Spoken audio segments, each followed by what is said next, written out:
ugashira amanga kuko wavuganye n'Imana kandi ibyo Uhoraho yakubwiye ngivyo byakire birashitse.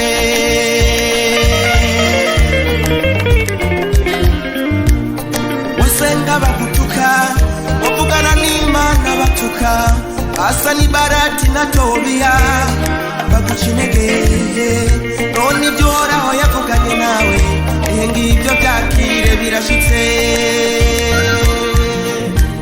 Ukora Imana yacu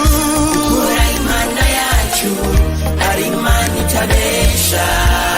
Ukora Imana yacu ntabwo yigera besha. Ihagarikira ijambo ryayo urishike kandi bishimirwe. Ukora Imana yacu ari Imana itabesha.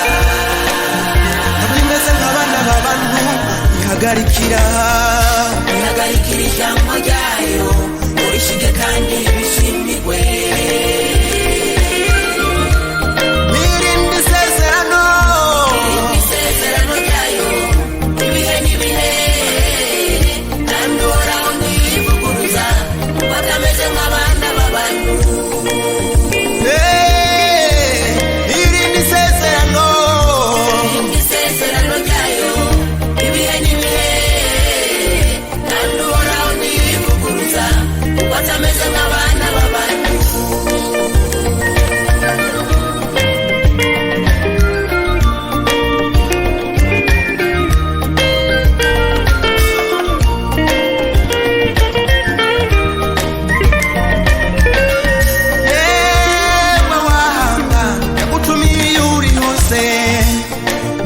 Kirageze cyavuzwe cyo kwakira amasezerano.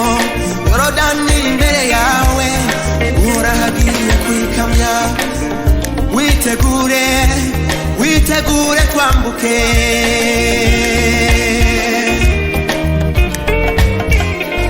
Yewe wahanga yagutumiye uri hose igihe kirageze cyavuzwe cyo kwakira amasezerano.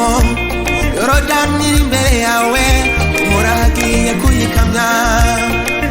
Witegure